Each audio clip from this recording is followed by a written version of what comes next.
नमस्ते। कुछ पंक्तियाँ सावित्री की, सावित्री मंत्रमणि, नव वर्ष के लिए। ये सीक्रेट नॉलेज है और एक्चुअली दो पैसेज हैं, लेकिन हम लोग आज एक पैसेज का छोटा सा भाग पढ़ेंगे। एक पैसेज है मनुष्य की अवस्था, बहुत अच्छी नहीं है। दूसरा, वे लोग जो मनुष्य के भाग्य का निर्धारित करते हैं, वो देवता, इमॉर्टल्स, वो कैसे देखते हैं संसार को और मनुष्य कैसे देखता है। तो पहले हम लोग मनुष्य की अवस्था देख लें थोड़ी सी, और थोड़ा सा हम इमॉर्टल्स का भी देख लेंगे ताकि वो पिक्चर कंप्लीट हो।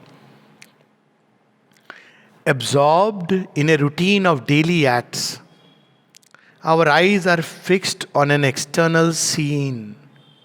We hear the crash of the wheels of circumstance and wonder at the hidden cause of things. रोज अपना खान पीन जो मौज मस्ती चल रही है, अरे वो चले गए, ओ माय गॉड बहुत बुरा हुआ। कैसे मालूम है बुरा हुआ या अच्छा हुआ? कम से कम उनके लिए कंप्लीट ऑर्गन ट्रांसप्लांट हो रहा है, एक नया जीवन मिल रहा है। मृत्यु में क्या बुरा है?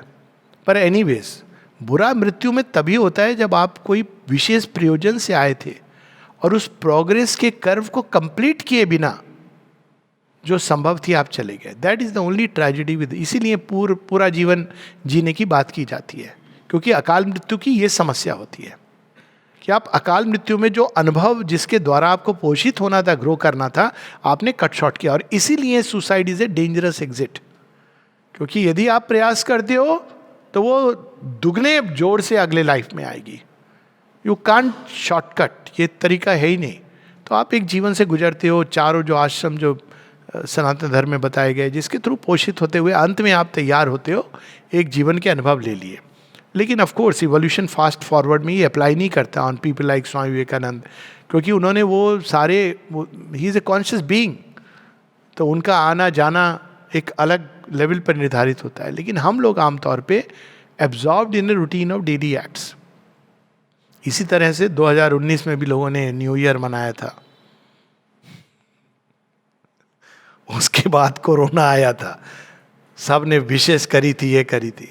पर हम मनुष्य की अवस्था है, absorbed in a routine of daily acts and wonder at the hidden cause of things.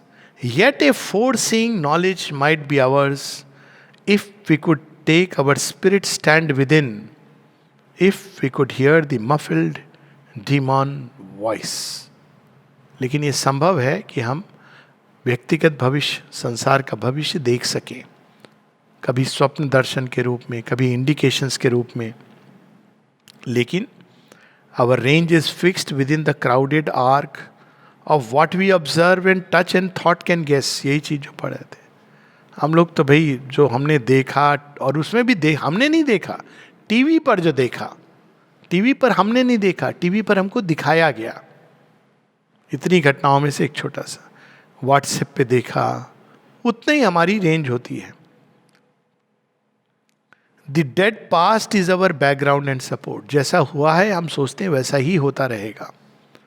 Mind keeps the soul prisoner, we are slaves to our act. बड़ा अच्छा है ये हारमोनी जो हमने मात्र सीमा के योग में पढ़ी हुई। माइंड जेल में क्यों? क्योंकि सोल अगर फ्री हो गई तो वो तो फिर राजा हो जाएगी। माइंड तो राजा है अभी। कंस और कृष्ण की जो कहानी है, इट डज नॉट वांट कि सोल रिलीज हो गई, अभी तो माइंड साइन कर रहा है सोल के बिहाफ पर। जब ये प्रिंस बड़ा हो जाएगा तो कहेगा आप दस्तखत के लिए मेरे पास लाओ। तो mind does not like it, does not want it, क्योंकि अब वो like a slave it has to go and take permission. लेकिन जब तक सोल जो राजकुमार है बड़ा नहीं होता, तब तक mind remains the manager. We cannot free our gaze to reach wisdom's sun. Inheritor of the brief animal mind, man still a child in nature's mighty hands, in the succession of the moments lives. प्रकृति के हाथों में हम खिलौना है actually. कई बार ये जो घटनाएं होती हैं जैसे सुनामी, ये सब, ये हमको स्मरण दिलाने के लिए आती है। आप बहुत बड़े हो, कोरोना ये पूछ के नहीं आता है कि आप कहाँ के मिनिस्टर हो, अच्छा अच्छा ठीक है सर, आपको हम नहीं टच करेंगे। आप पुलिस के बहुत बड़े अधिकारी हो, नहीं नहीं सर आपको हम नहीं टच करेंगे। आप सुप्रीम कोर्ट के एडवोकेट है, ऑल राइट। वो आप सोचिए एक वायरस के सामने। और वहीं आप देखोगे पैराडॉक्स कि वे लोग जो गांव में रहते हैं, ये एक्चुअल फिगर है, जिनको ये सब नहीं पता है, वो अनअफेक्टेड रहते हैं। तो ये अवसर आते हैं हमको स्मरण दिलाने के लिए कि हम सब की कितने फ्रेजाइल हैं, ह्यूमन नेचर, ह्यूमन बीइंग्स कितने फट से बिखर सकते हैं। तो यहाँ श्री अरविंद हमको स्मरण दिला रहे हैं, man still a child in nature's mighty hands, in the succession of the moments lives, to a changing present is his narrow right, his memory stares back at a phantom past. वो जो चला गया बचपन के दिन भुला ना देना। लोग पता नहीं Google photos, I have not understood all this, उसमें से निकाला, अरे तब कैसे थे। अब बूढ़े हो रहे हैं ना, तो उनको अच्छा लगता है देखना कि कभी तो हम यंग थे, कहीं ये वाली memory. Move forward, it is gone, it is done. पर अच्छा लगता है उसी में लोग। वो दादाजी हमारे बहुत बड़े व्यक्ति थे, होंगे, आप कहाँ हो। तो ये हम, लेकिन उसी में हम जीते हैं। The future flees before him as he moves. ये नहीं पता है कि अगले दिन हमारे साथ क्या होने वाला है। एक डॉक्टर ने एक बच्चे के बारे में भविष्यवाणी की, भविष्यवाणी मतलब मेडिकल उस पर, कि तो बच्चा 10 साल से अधिक जिएगा नहीं। तो माँ, तो अब 10 साल में बहुत कुछ आप कर सकते हो, ये नहीं कि आप बचो या ना बचो। 7 दिन के अंदर परीक्षित ने तो ये जब पता चला कि 7 दिन में मुझे मरना है, तो ही रियलाइज द डिवाइन। तो 10 साल तो बहुत बड़ी बात है, पर डॉक्टर ने ऐसे बड़ा वो कह दिया। और वो बच्चे की माँ मेरे पास बहुत उदास। तो मैंने कहा क्या हो गया बहन? वो बोलती कि मुझे डॉक्टर ने ऐसा बताया। मैंने कहा आप एक काम करेंगे, आप डॉक्टर से जाके पूछेगा, वो ये बताए कि वो कितने दिन जीने वाला है। अब ये नहीं कि ठीक है बीमारी के रूप में आप एक चीज बता रहे हो, पर आप साथ में ये भी तो बताओ ना, 10 वर्ष मनुष्य अगर चाहे। और एक्चुअली मैंने लोगों को देखा है ऐसी बीमारी से, जिसमें एक बच्चा जो जन्म से जो, जिसको कहते हैं 5 साल और जिएगा नहीं, वो भी सुसाइड करना चाह रहा है, पेरेंट्स भी सुसाइड करना चाह रहे हैं। तो मैंने उससे, बच्चे से पूछा क्यों सुसाइड करना चाह रहे हो? तो बच्चे ने मतलब ही कुंट स्पीक, मतलब वो पैरालिसिस हो रही है ना, तो बड़ी मुश्किल से लिख के, क्योंकि मैं वह सब नहीं कर सकता जो बाकी लोग करते हैं। 14 साल का बच्चा, जैसे क्लाइंबिंग, पेड़ चढ़ना, साइकिलिंग, दौड़ना, क्रिकेट खेलना। मैंने कहा अच्छा तुम क्या कर सकते हो ये बताओ। तो थोड़ी देर चुप रहा, फिर उसने जो बोला वो अद्भुत बात थी।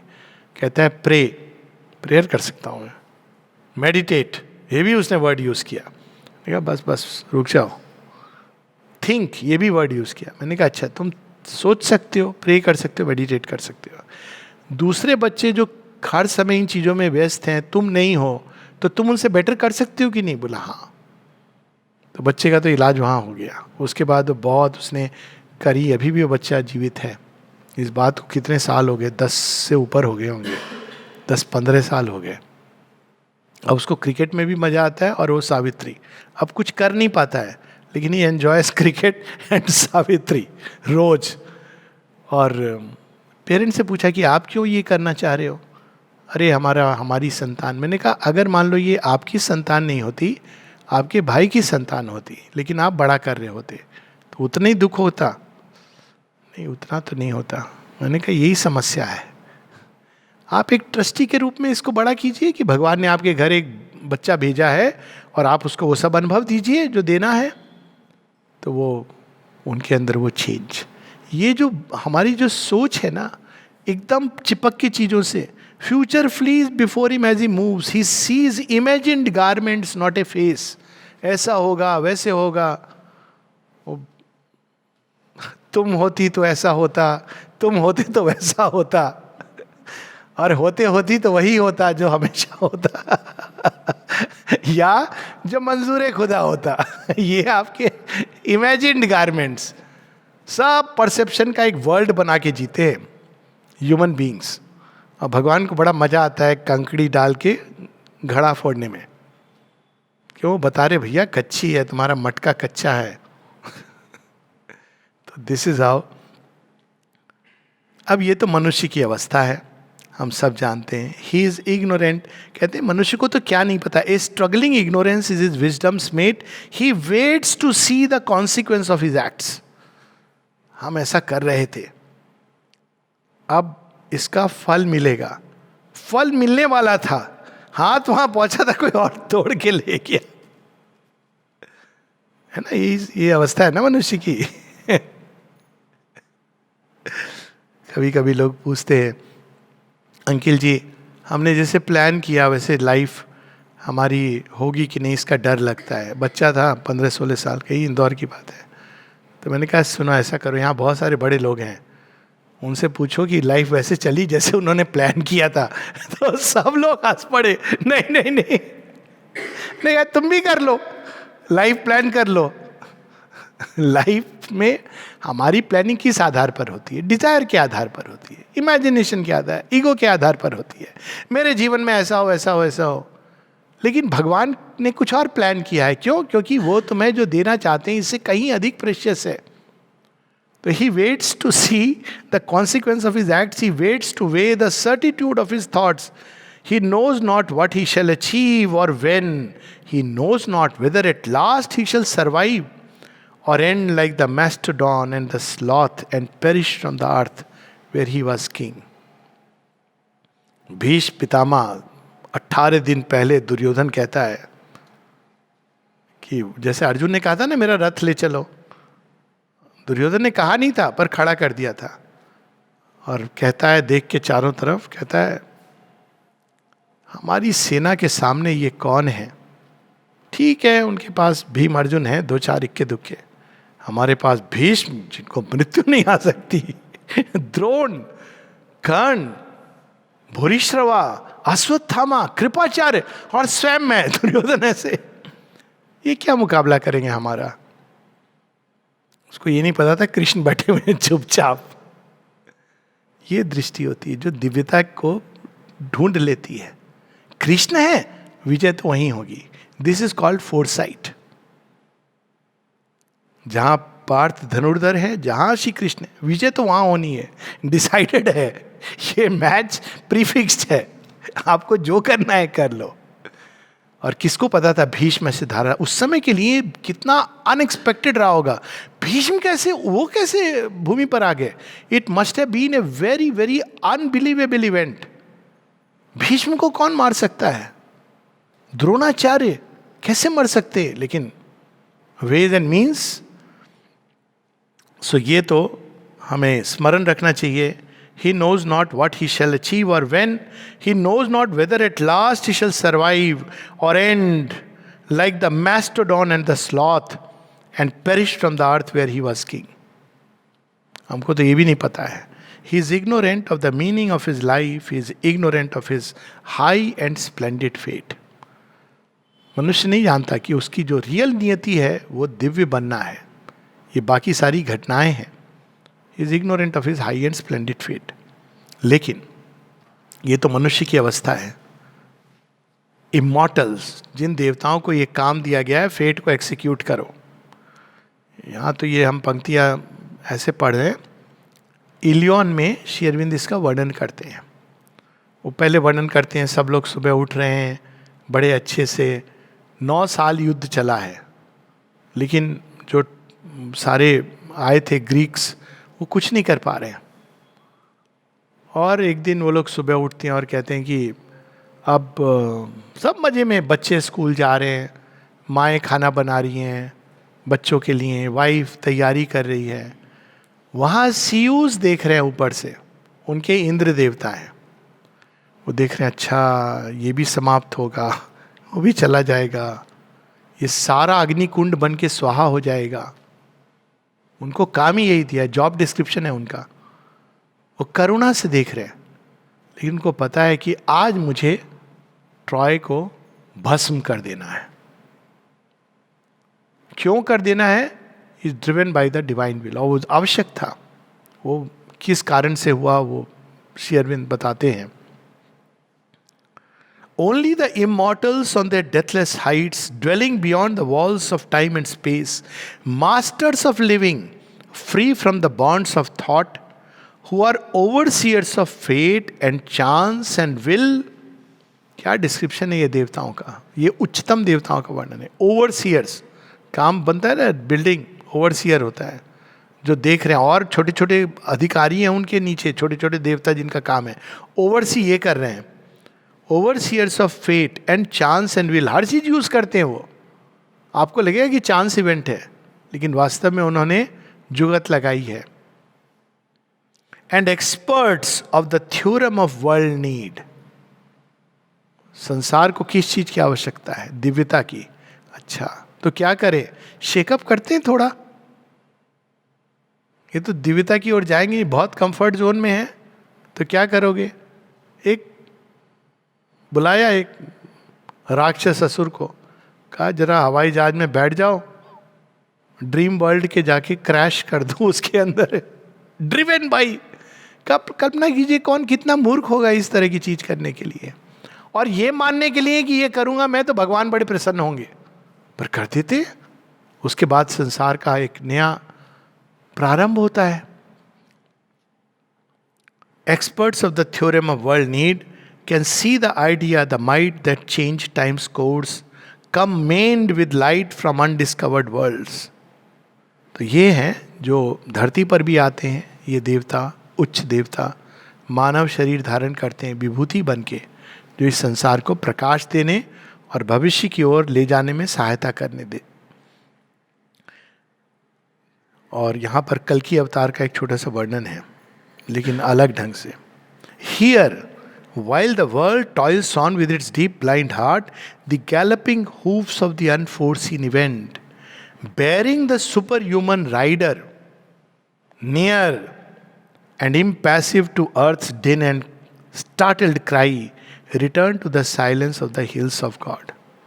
क्या ब्रिटिश साम्राज्य को पता था कि जिनको मैं कैम्ब्रिज में पढ़ा रहा हूं अप्रिशिएट कर रहे, क्या कविता लिखी है. एक दिन जिनको मैं ले जा रहा हूं अलीपुर जेल में, यह एक व्यक्ति ऐसा अलख जगाएगा भारतवर्ष में कि वो कभी नहीं बुझेगा. पूरा राष्ट्र, India became free because Shri Aurobindo had awakened that light. ये और बात है कि हमारे यहाँ भी लोगों को ये नहीं पता था जब क्रिप्स प्रपोजल की बात गई थी, कि उनको क्या पता है. तो वो आते हैं अपना काम करके, सुपर ह्यूमन राइडर, और फिर वापस चले जाते हैं, लेकिन काम कर जाते हैं. As lightning leaps, as thunder sweeps, they pass and leave their mark on the trampled breast of life. Swami Vivekananda जब पहली बार जाते हैं अमेरिका, अब 39 में तो उनका शरीर ही पूरा हो गया, तो अब देखिए क्या उम्र रही होगी. श्री रामकृष्ण परमहंस के विड्रॉ करने के बाद जाते हैं, 1893 की बात है, और must be in 20s, late 20s. तो हंस रहे लोग, मजाक उड़ा रहे हैं, अरे कैसे हो तुम, तुम्हारे यहाँ क्या कपड़े भी ढंग से पहनना नहीं सिखाते हैं, ये क्या पहना हुआ है तुमने, ये चोगा. हंस रहे थे लोग. जब इंटरफेथ उसमें उनको बोलने के लिए वर्ल्ड रिलीजियस कांग्रेस बोला, ये क्या बोलेंगे, ये नौजवान लड़का, इसको क्या मालूम है. पैसे नहीं है भोजन के लिए, वो उनको मालूम नहीं है कहाँ से होगा, तो कोई द्वार खटखटाते हैं और कोई भिखारी समझ करके उनको कहता है चलो मैं आश्रय दे देता हूँ, और भोजन दे देता है. वो स्वामी विवेकानंद, किसको पता था. As lightning leaps, as thunder sweeps. आधा अमेरिका, मतलब कितने सारे, he was the first person who sowed the seed of Vedanta in a concrete way. और उसके बाद वो अपना काम करके चले जाते हैं. And leaves there mark on the trampled breast of life. Above the world creators stand in the phenomenon, see its mystic source.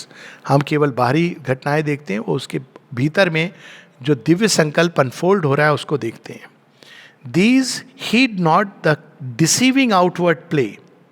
They turn not to the moment's busy tramp, but listen with the still patience of the unborn for the slow footsteps of far destiny. Above the illusion of the hopes that pass, behind the appearance and the overt act, behind the clockwork chance and vague surmise, amid the wrestle of force, the trampling feet, across the cries of anguish and of joy, across the triumph, fighting and despair, they watch the bliss for which earth's heart has cried. एक छोटा सा उदाहरण, then हम लोग, अभी भी लोग नहीं समझ पाते हैं. अक्सर आप देखेंगे सुभाष चंद्र बोस का कंट्रीब्यूशन इसकी बात होती है, और लोगों को लगता है श्री अरविंद ने ऐसा क्यों कह दिया कि वो बहुत भयानक खतरनाक काम कर रहा है जर्मनी को और जापान को इन्वॉल्व करके. He is doing something very dangerous. यहाँ तक उन्होंने कहा ये एंटी डिवाइन एक्शन हो रहा है. दिलीप कुमार रॉय को तो बड़ी परेशानी हो गई. He couldn't believe it. तो अब देखिए इसके पीछे डिवाइन विजन देखिए. श्री अरविंद जब भारत की स्वतंत्रता की बात कर रहे थे तो उन्होंने ये उपाय नहीं अपनाया था. उन्होंने क्या कहा था? स्वराज एंड स्वदेशी. अगर तुम सेल्फ रिलायंट नहीं बनोगे और तुम दूसरे मास्टर्स को ले आओगे इनको भगाने के लिए, you will be in the worst state. अब समझ आ रहा है कि पाकिस्तान के साथ क्या हुआ. उसने अमेरिकन मास्टर्स, अब भी नहीं समझा है, चाइनीज मास्टर्स, मतलब जो बची खुशी कसर थी. तुम सेल्फ रिलायंट बनो, कितना भी समय लगे. अगर आप सेल्फ रिलायंट नहीं बनेंगे, स्वदेशी, तो आपको राज्य आपका है लेकिन कंट्रोल कोई और कर रहा है. It will not work out. तो श्री अरविंद ये देख चुके थे, इसीलिए वो चाहते थे कि सब लोग स्वदेशी. पहले उन्होंने ही नारा लगाया था, 4 चीजें कही थी. एनीवेज रात का टॉपिक है. स्वराज, स्वदेशी, पैसिव रेजिस्टेंस और बॉयकॉट. ये चारों योग के इंपॉर्टेंट एस्पेक्ट्स हैं. उसकी बात हम लोग बाद में करेंगे. लेकिन मुख्य चीज ये कि देखो कैसे वो देख पा रहे थे. बात ये नहीं कि इंग्लिश चले जाएंगे. हाँ चले जाएंगे, हो सकता है अगर जर्मनी और जापान आ गया तो इंग्लिश चले जाएंगे, और जर्मनी और जापान जो बैठ जाएंगे, नहीं, उन्होंने प्रॉमिस किया है कि छोड़ देंगे. तो कहते इजी फूल. वो सच में विश्वास करते हैं कि वो अपनी प्रॉमिस को ऑनर करेंगे कि हाँ भैया हमने आपको मुक्त करा दिया, बड़े अच्छे लोग हैं. They will control it in a much worse way. क्योंकि ये तो पुराने मास्टर हैं, इनको हमारी आदत होगी, हमको इनके तरीके पता चल गए. ये जो आएंगे तो भारतवर्ष न जाने कितने हजार वर्ष गुलाम हो जाएगा. So they heed not the deceiving outward play. ये नहीं कि he is not great, everybody is great, लेकिन हमको पता होना चाहिए कि बाहर का प्ले और उसके पीछे जो शक्तियां कार्य कर रही हैं. Imagine he believed in Hitler, और दूसरे हमारे और एक थे, नहीं उसको आने दो, मार डालने दो सबको, हमको अपने घर अपना जीवन दे देना चाहिए गांधी जी के नाम. मतलब उन्होंने ये कहा तुम दे दो, अगर तुम सब मर जाओगे और वे लोग आके कैप्चर कर लेंगे तो तुम नए युग का उन्मेष करोगे. उनकी राइटिंग्स में है, नया युग प्रारंभ होगा. देखो कैसे इन्होंने सैक्रिफाइस कर दिया. लेकिन श्री कृष्ण कुछ और कहते हैं.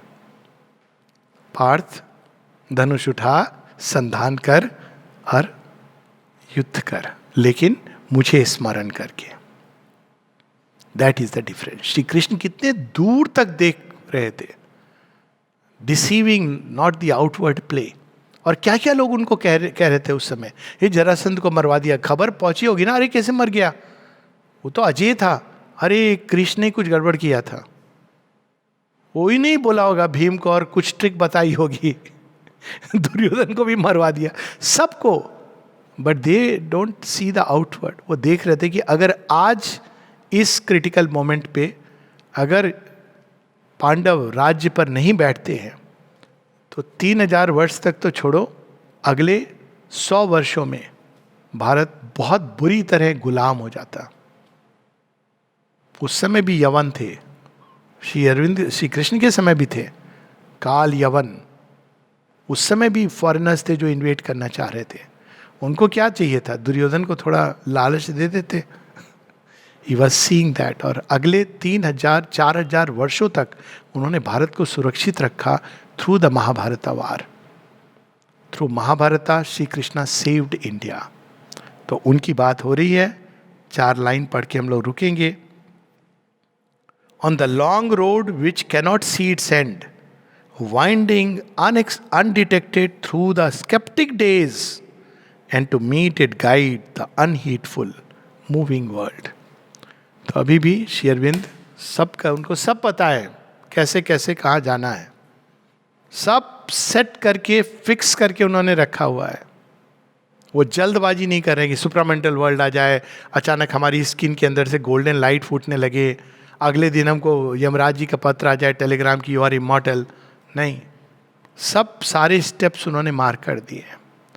We have to be patient and full of faith and endurance, because they are the masters of destiny. हमारा अहंकार डेस्टिनी का मास्टर नहीं होता है, हमारी कामनाएं डेस्टिनी का मास्टर नहीं होती हैं. Ultimately last shot is called by God. तो जितनी जल्दी उनको समर्पण करें उतना अच्छा है. जय मां.